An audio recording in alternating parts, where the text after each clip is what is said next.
And you don't have a gun, dumbass. And but when I got there, here I am. I'm barefooted. I'm in my nightgown, 3 o'clock in the morning, pitch black. But I go outside like at all times. So I go out because I'm going to find out what that screaming is.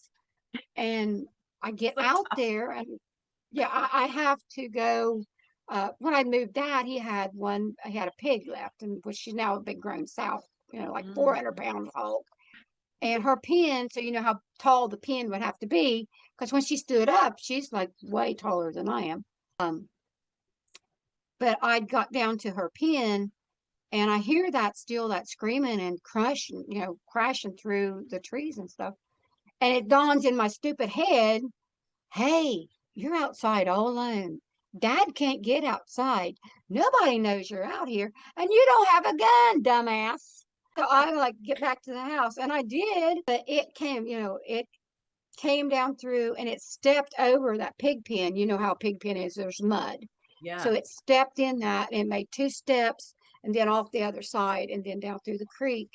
And then the chicken coops were on down and it just burst through. I mean, it's like it just shredded through it. I mean, it's just obliterated. There's chickens on everywhere.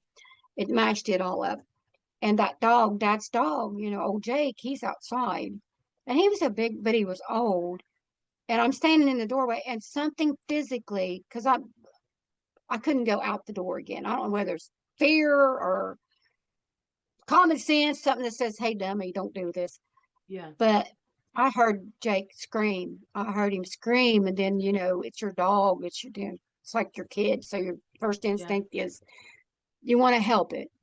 But I couldn't go out. I couldn't go out. The next day I found Jake. He was still alive, amazingly, but he had been bitten. It was like he'd been picked up and just literally bit through. I viewed them, through the hindquarters and through the private parts.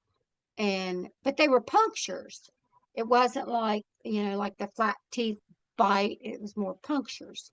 But he's like, do you think that maybe your dad's watcher and there was a dog man and they were fighting, and it was it that was attacking the dog, and he was protecting the family. The watcher was protecting. So I thought, I never thought about it before. It's good when you talk to somebody, you get different opinions. Sure. And it's like, that possibly, I don't, I still don't know, but